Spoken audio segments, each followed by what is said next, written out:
people of Iraq became like Cain, wanderers upon the face of the earth, and the desert reclaimed the land that men had made fruitful.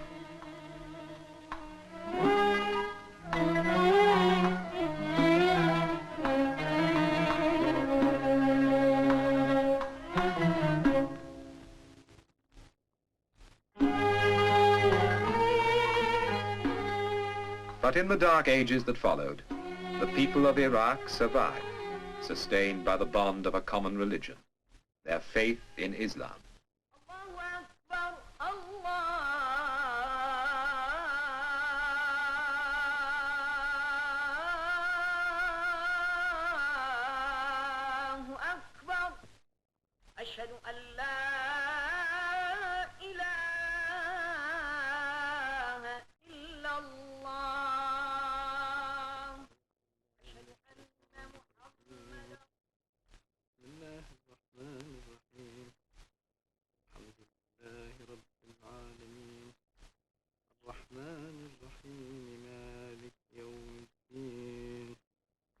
Almost 700 years later, Iraq regained her independence.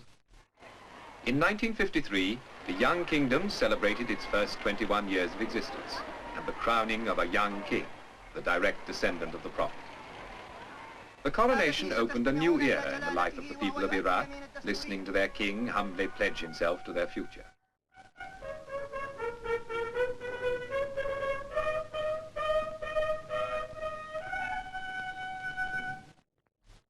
أقسم بالله أنني أحافظ على أحكام القانون الأساسي واستقلال البلاد والإخلاص للأمة والوطن.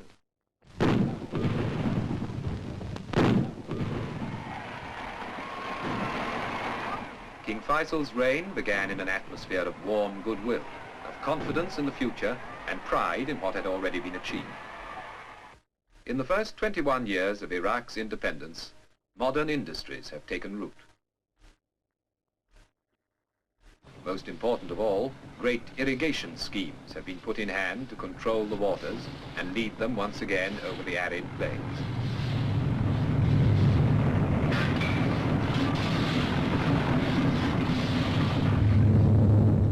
Iraq's other great natural wealth is oil, untapped until this century. But now her oil fields are being continuously developed, and the revenue from this new wealth is being used to create more wealth for the betterment of the country.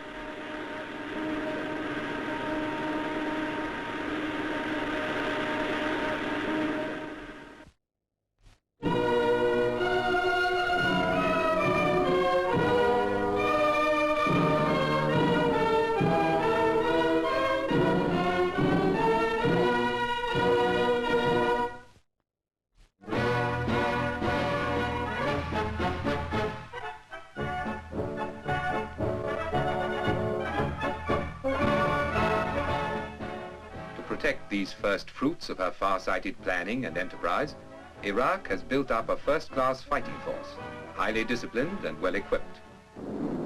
Water is flowing once more, flowing from the rivers back onto the land, making the desert green again.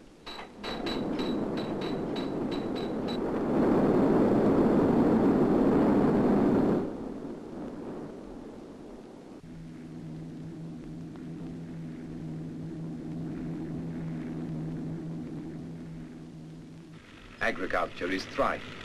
Modern machinery and new techniques promise new prosperity. The face of the land is changing.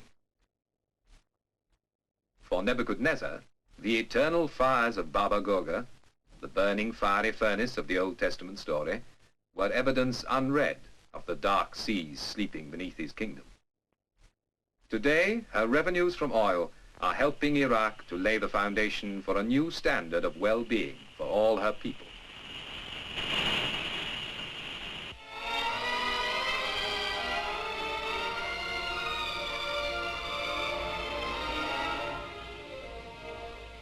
The young people of today know that life for them is going to be different and better, far better than it was for their fathers. Their fathers had to tramp for miles through the dust of summer and the winter's mud to the few primitive schools of their day.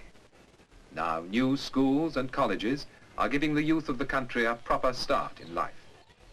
When you see these young girls in their Western clothes, so assured and confident, you're inclined to forget how surprised their mothers would have been at the idea of training for jobs their daughters take in their stride, jobs they thought that only men could and should do.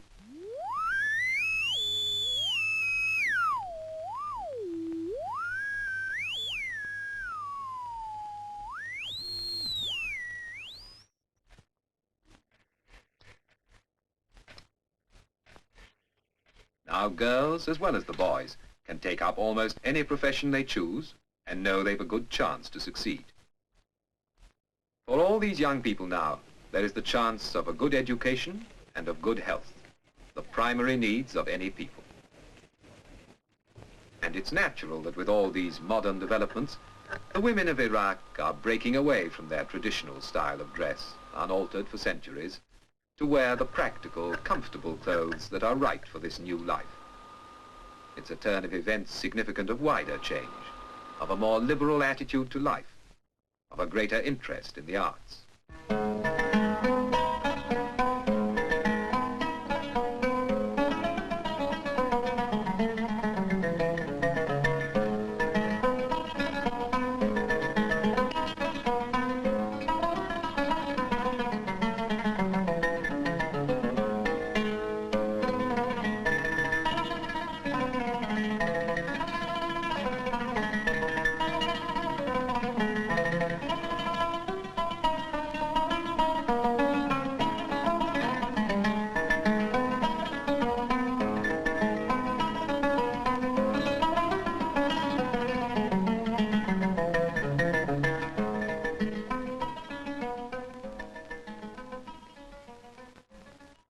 Ageless Iraq, a new country, but one that hasn't forgotten the glories of its history.